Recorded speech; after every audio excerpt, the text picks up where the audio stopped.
अध्याय दुसरा. हरिणीची व्यथा व व्याधाची कथा. मानवाच्या मुखातून नकळत जरी शिवाचे नाव प्रगट झाले तरी त्याचे पापे नाहीसे होतात. लोखंडाला नकळत परिसाचा स्पर्श झाला तर त्याचे जसे सुवर्णात रूपांतर होते, तसेच मुखातून नकळत हरिनाम प्रगट झाले तरी जीवनाचा आनंदमय बनून जाते. नामाच्या आधारे जीवनाचा उद्धार करून घेणारे आजपर्यंत अनेक महापुरुष होऊन गेले. नाम म्हणजे अंतःकरणापासून हृदयातून प्रगटलेले प्रेमच असते. हे प्रेम भगवंतांच्या चरणकमलापर्यंत जाऊन स्थिरावते. त्यामुळे भगवंतांचे आशीर्वाद लाभतात. नामामुळे भवसागरातून तरून गेलेली अनेक उदाहरणे आहेत. पुरातन कालापासून आधुनिक कालापर्यंत ती दिसून येतात. जाणीवपूर्वक परमश्रद्धेने महाशिवरात्रीच्या पवित्र दिवशी उपवास करून मनोभावे बिल्वपत्राने शंकरांची पूजा केली किंवा आराधना केली तर जन्मोजन्मींची पातके नाहीसी होतात. तसेच जो नित्याने शंकरांची पूजा करतो त्याचे पातकही नाहीसे होऊन जाते. अशा व्यक्तीच्या सान्निध्यात पतित लोकांचा सहज उद्धार होतो. महाशिवरात्रीच्या दिवशी मोठमोठे ऋषीमुनी श्री शंकरांची आराधना करत असतात. गंधर्व यक्ष देवदेवता शंकराची पूजा करतात. महाशिवरात्रीचा महिमा अगाध आहे. अशा प्रकारे पुरातन काळातील एक मधुरतम कथा आहे. विंध्य पर्वतावर एक भिल्ल वास्तव्य करत होता, जो जंगलातील जनावरे मारून आपली उपजीविका चालवित असे. त्याच्या हातून नित्याने प्राणी हत्या होत होती. त्याचे पाप वाढत होते, पण त्याला त्याची काहीच जाणीव नव्हती. जीवनासंबंधी तो काहीही विचार करत नसे. एके दिवशी तो भिल्ल शिकारीसाठी बाहेर पडला होता. शिकारीसाठी लागणारी हत्यारे त्याने बरोबर घेतली होती. गावाच्या टोकाला एके ठिकाणी त्याला खूप गर्दी दिसली. त्याने जाऊन पाहिले तर ते एक रमणीय असे शिवमंदिर होते. आज महाशिवरात्रीचा परम दिवस होता, म्हणून भक्त भाविकांनी दर्शनासाठी गर्दी केली होती. गावातील लोकांनी मंदिर सजवले होते. मंदिराच्या कळसावर भगवा ध्वज फडकत होता. मंदिर आजूबाजूच्या दिव्यांनी प्रकाशित झाले होते. मंदिराच्या गाभाऱ्यात मध्यभागी सुंदर असे शिवलिंग होते. या शिवलिंगाची लोक भाविकतेने पूजा करीत होते. शिवलिंगावरती सतत अभिषेक सुरू होता. जवळच मंत्रोच्चार सुरू होता, त्यामुळे सर्व वातावरण मंगलमय झाले होते. मंदिरात काही मंडळी भजन करत होती. टाळ मृदुंगाच्या साहाय्याने मंदिर दुमदुमून गेले होते. सर्वजण ओम नमः शिवायचा उच्चार करीत होते. शिवलिंगाचे दर्शन घेण्यासाठी सर्वजण उत्सुक झाले होते. फुलांचा व सुगंधी द्रव्यांचा सुगंध सर्वत्र पसरला होता. मंदिराच्या बाहेर दर्शनासाठी लांबवर रांगा लागल्या होत्या. मंदिरावरील प्रकाश ज्योती आणि बाहेर उभा राहिलेला जनसमूह पाहून भिल्लही तेथे उभा राहिला.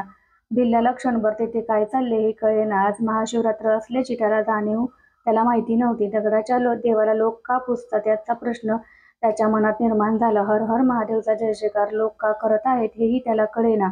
आपण इथे थांबून काही उपयोग नाही असे त्याला वाटू लागले. आपली शिकार आपण केली पाहिजे आणि बायको मुलांना अन्न दिले पाहिजे असे त्यास वाटत होते. भिल्ल मंदिराच्या बाहेर पडला. रानात जाऊन शिकार शोधू लागला. मंदिरातील हर हर महादेवच्या गर्जना त्याला आतून येऊन ऐकू येत होत्या. त्यामुळे त्याच्याही मुखातून हर हर महादेव शब्द बाहेर पडू लागले. हळूहळू त्याची पापे नाहीशी झाली.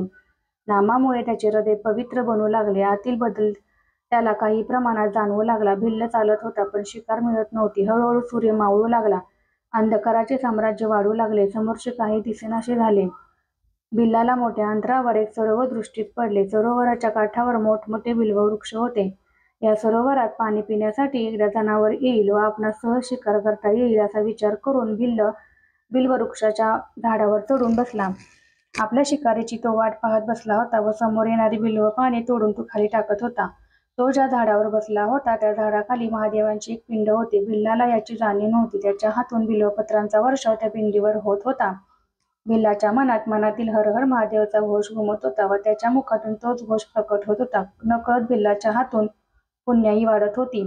अचानक भिल्लाला एका जनावराची चाहूल झाली. त्याला एक सुंदर गोजिरी हरिण पाणी पिण्यासाठी तलावाजवळ आलेले दिसले. त्याने बाण सोडण्याची तयारी केली. एवढ्यात ते हरिण मनुष्यवाणीने बोलू लागले, हे व्याधा, तू बाण सोडू नकोस. माझे प्राण हरण करू नकोस. मी तुझा काहीही अपराध केलेला नाही. मी गर्भिणी आहे. माझ्या पोटातील बाळाने तुला कोणत्याही प्रकारचा त्रास दिला नाही. गर्भिणीला मारणे हे फार मोठे पाप आहे. शास्त्राने या पापाचे वर्णन केले आहे. गुरु हत्येपेक्षा हे 100 पटीने मोठे पाप आहे. तरी एवढे मोठे पाप तू वाढवणार का याचा विचार कर. व्याधाने त्या गर्भिणी हरिणीचे सर्व बोलणे ऐकून घेतले आणि तो सांगू लागला, मला एकही शिकार मिळाली नाही. माझ्या पोटात अन्नाचा एकही कण गेला नाही. माझी बायको मुले माझी वाट पाहत बसली असतील. त्यांनीही सकाळपासूनच काही खाल्ले नाही. त्यांना उपाशी ठेवण्याचे पातक मला मिळणार आहे. तरी पण मला आश्चर्य वाटते, म्हणजे तू हरिण असून असे कसे काय बोलते. शास्त्राला प्रमाणभूत असलेली तुझी वचने ऐकून मी चकित झालो आहे. तरी तू पूर्वी कोण होतीस आणि तुला हे ज्ञान कसे प्राप्त झाले हे मला सांग. तू जर याचे रहस्य मला सांगितलेस तर मी तुझ्यावर दया करेन. त्यावेळी ती सुंदर दिसणारी हरिणी पुन्हा बोलू लागले, हे व्याधा, ज्यावेळी समुद्रमंथन झाले त्यावेळी त्यातून देव व दानवांनी जी 14 रत्ने बाहेर काढली त्यातील अनमोल रत्न म्हणजे मी होय. माझे नाव रंभा होय. सर्वजण माझ्या सौंदर्यावर बोलत होते. मी नृत्यगायनी शिकले होते. माझ्या नृत्यगायनावर अनेक लोक मोहित होत होते. त्यामुळे मला माझ्या सौंदर्याचा गर्व झाला. मीच एक सौंदर्यवान असे मला वाटू लागले. माझ्या दृष्टीने मला जग सामान्य वाटू लागले. पूर्वी मी शंकरांची मनोभावे आराधना करत होते. ज्यावेळी माझ्या कलेचा मला अहंकार झाला त्यावेळी मी शंकरांची भक्ती पूर्णपणे विसरून गेले. उपवास आराधना करत होते पण तेही विसरून गेले. श्री शंकरांची भक्ती सोडून मी हिरण्य नावाच्या राक्षसाबरोबर राहू लागले. एके दिवशी शिकारीला गेला असता देवाचे नाव त्याच्या मुखातून येत नव्हते. कोणीही देवाचे नाव घेतलेले त्याला आवडत नव्हते. ज्या दिवशी मला अचानक श्री शंकरांचे दर्शन घेण्याची इच्छा झाली, मी कैलास पर्वतावर आले. माझे आगमन होता शंकरांना राग आला. त्यांनी त्यावेळी मला शाप दिला, तू मृत्यूलोकात जाऊन हरिणी बनशील. तुझ्या 2 मैत्रिणी देखील हरिणी बनतील. हिरण्य हा राक्षस देखील हरिण बनेल. आता माझ्या समोर उभी राहू नकोस, निघून जा. माझ्या वागण्याचा मला फार पश्चाताप झाला. माझी चूक मला कळाली. माझ्या डोळ्यातून अश्रू वाहू लागले. माझे हात पाय कापू लागले. मी शंकरांच्या चरण कमलांवरती मस्तक ठेवले. त्यांची स्तुती गायली. मला उश्शाप द्या म्हणून पुन्हा विनंती केली. माझी करुणामय अवस्था पाहून शंकरांना दया आली. त्यावेळी शंकर म्हणाले, 12 वर्ष हा शाप तुला भोगावा लागणार. 12 वर्षानंतर शापमुक्त झालीस की तुम्ही परत कैलास पर्वतावरती येणार आहात. हे व्याधा, अशा प्रकारे श्री शंकरांनी दिलेल्या शापामुळे आम्ही हरिणी झालो. आता तर मी गर्भिणी आहे. मला प्रसव वेदना सुरू झाल्या आहेत. तू मला घरी जाण्याची थोडा वेळ दे. मी प्रसूत झाले की माझ्या बाळाला आपल्या पतीच्या स्वाधीन करीन आणि तुझ्याकडे परत येईन. त्यावेळी तू मला मारलेस तरी चालेल. व्याधाने हे गोड बोलणे ऐकून घेतले आणि तो म्हणाला, हे हरिणी, तू तर गोड बोलतेस, परंतु तुझ्या बोलण्यावर मी विश्वास कसा ठेवणार?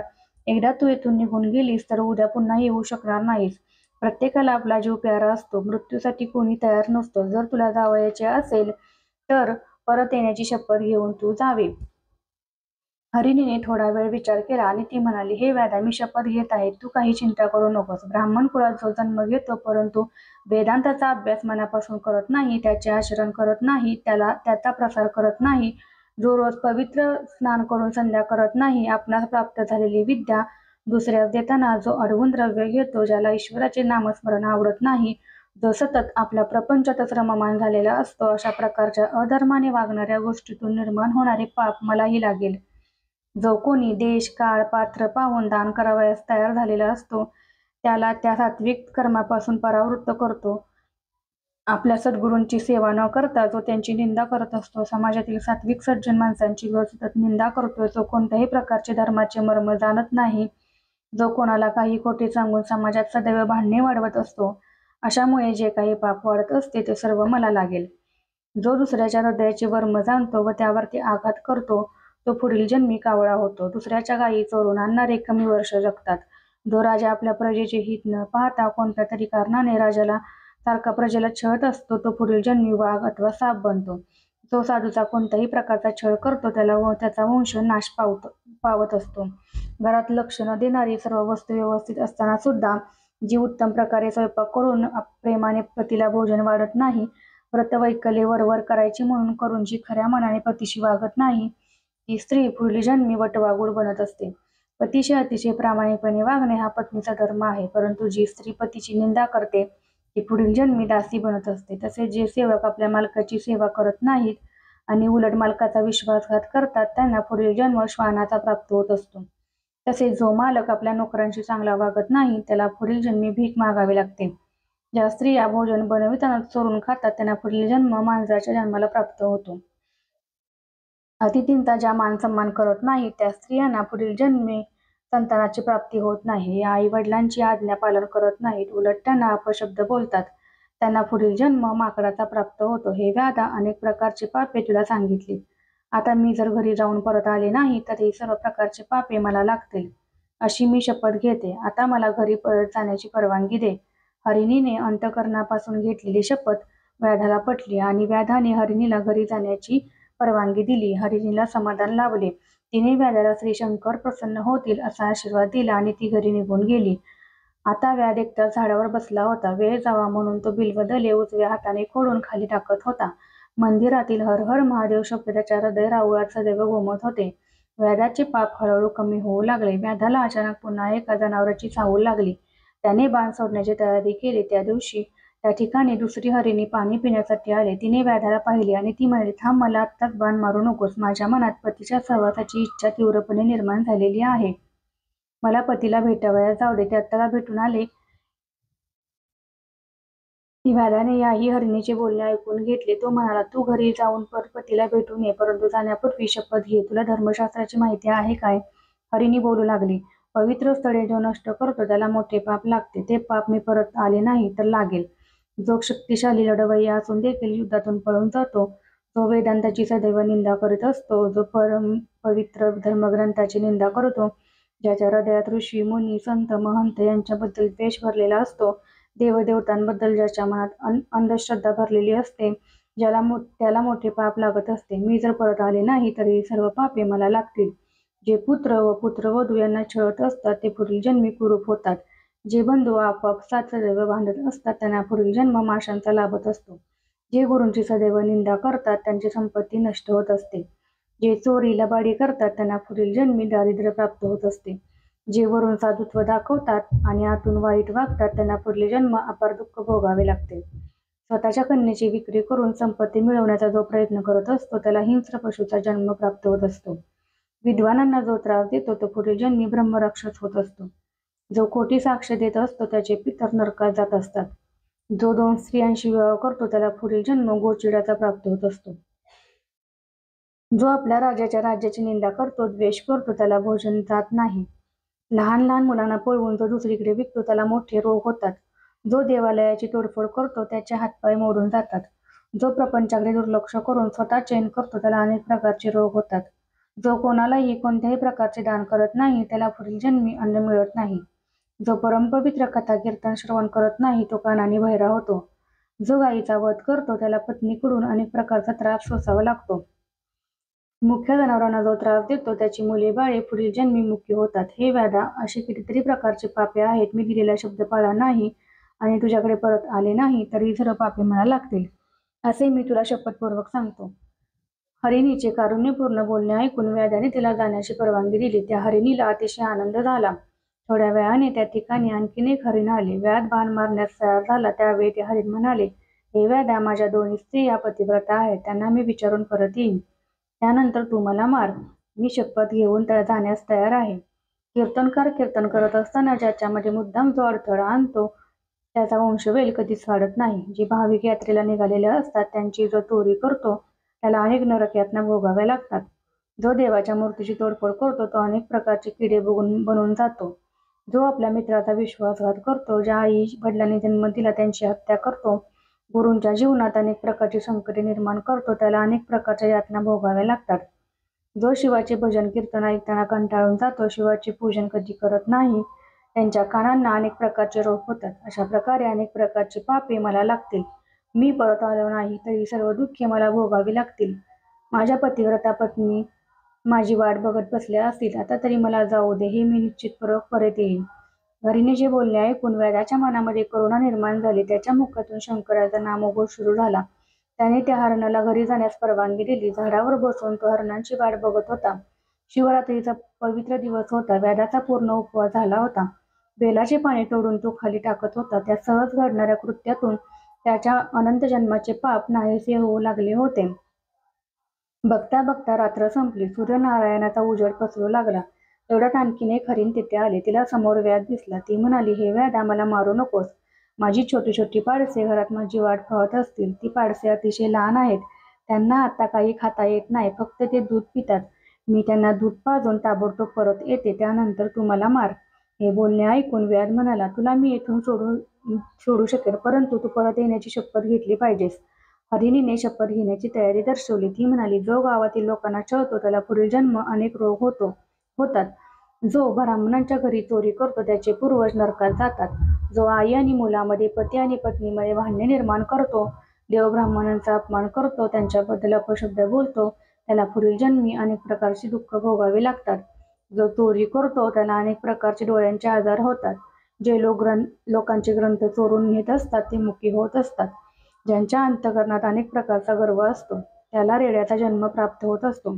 जो आई वडिलांना छळत असतो त्याचे शरीर लुळे पडत असते. जो नुसता पैसा साठवून ठेवत असतो आणि काहीच खर्च करत नाही तो पुढील जन्मी भुजंग होतो व दुसऱ्याच्या पैशाचे रक्षण करतो. जो दाराशी आलेल्या भिक्षेकराला काहीच भिक्षा देत नाही यांच्यावर शंकर रागवत असतो. याची सर्व संपत्ती नाश पावत असते. भोजनास बसलेल्या माणसाला जो उठवतो त्याला त्याचे प्रायश्चित्त भोगावे लागते. हे दादा, मी तुझ्याशी खोटे बोलले आणि परत आले नाही तर सर्व प्रकारची पापे मला लागतील, म्हणून मी नक्की परत येणार हे लक्षात ठेव. हरिणीचे हे बोलणे ऐकून व्याध म्हणाला, तू तुझ्या बाळांना दूध पाजून ये. त्यांचे बोलणे ऐकून हरिणी उड्या मारत निघून गेली. थोड्या वेळानंतर पहिली हरिणी घरी जाऊन प्रसूत होत आलेली होती. दुसऱ्या हरिणीने घरी जाऊन पती सहवास प्राप्त केला होता. तिसऱ्या हरिणीने पाडसांना दूध दिले होते. ठरल्याप्रमाणे सर्व हरिणी व्याधाकडे जाण्यास निघाल्या. त्यांच्याबरोबर पाडसे पण आली. मृगराजा म्हणाला, तुला आम्ही दिलेला शब्द आणि मी शब्दाला जागलो. आता तू आमची कुशाल शिकार कर, पण प्रारंभी मला बाण घे, मार, माझा प्राण घे. त्यावेळी दुसरी हरिणी म्हणाली, हा तर आमच्या तिघींचा पती आहे, आधी आमचा प्राण घे. पाडसे पुढे येऊन म्हणाले, आई वडिलांनंतर राहून आम्ही काय करणार, त्यापेक्षा तूच आधी आम्हाला मारून टाक. प्रत्येकजण आधी आम्हाला मार असे म्हणू लागले. मृत्यूसाठी होत असलेली चढाओढ पाहून व्याधाला आश्चर्य वाटले. त्याच्या डोळ्यातून अश्रू वाहू लागले. तो झाडावरून खाली उतरला. सर्वांसमोर त्याने हात जोडले आणि तो म्हणाला, खरोखर तुमच्या दर्शनाने माझे पातक नाहीसे झाले. मी परमपवित्र झालो. प्रपंच खोटा आहे हे मला कळले. आता मला प्रभूच्या चरणकमलांची ओढ लागली आहे. शंकरांच्या भेटीशिवाय मला चैन पडणार नाही. व्याधाचे हृदय कारुण्याने परमपवित्र झाले होते. शंकराच्या भेटीची त्यांना ओढ लागली होती. एवढ्यात एका आकाशात वेगवेगळे आवाज ऐकू लागले. बघता बघता एक दिव्य विमान जमिनीवर आले. विमानामध्ये शिवगण होते. त्यांचे तेज सर्वत्र पसरलेले होते. किन्नर वाद्य वाजवित होते. यक्ष गाणे गात होते. स्वर्गातील देव सर्वांवर पुष्पवृष्टी करत होते. आता हरणांचे रूपही पालटले होते आणि मूळ रूप प्रकट झाले होते. व्याधाने प्रेमभावनेने सर्वांना दंडवत घातला. शिवशंकरांचा जय जयघोष केला. व्याधाचा उद्धार झाला. त्यालाही दिव्य तेज प्राप्त झाले. त्याला अक्षय स्थान मिळाले. शिवगणांनी व्याधाला विमानात बसवले. आज सुद्धा अवकाशामध्ये 3 हरणी, 1 हरिण आणि 1 व्याधाची चांदणी आपल्या तेजाने चमचम करीत असल्याचे दिसून येते. अशा प्रकारची ही व्याधाची कथा सर्वांनी अंतःकरणापासून श्रवण करावी व महाशिवरात्रीचे व्रत करावे. त्यामुळे जन्मोजन्मीची पातके नाहीशी होऊन जातात. कवी श्रीधरास शिवनामाचा महिमा गाता आला. अशी परमपावन करणारी स्कंद पुराणातील कथा नित्याने ऐकावी. त्यामुळे उत्तम फळ निश्चितपूर्वक मिळते.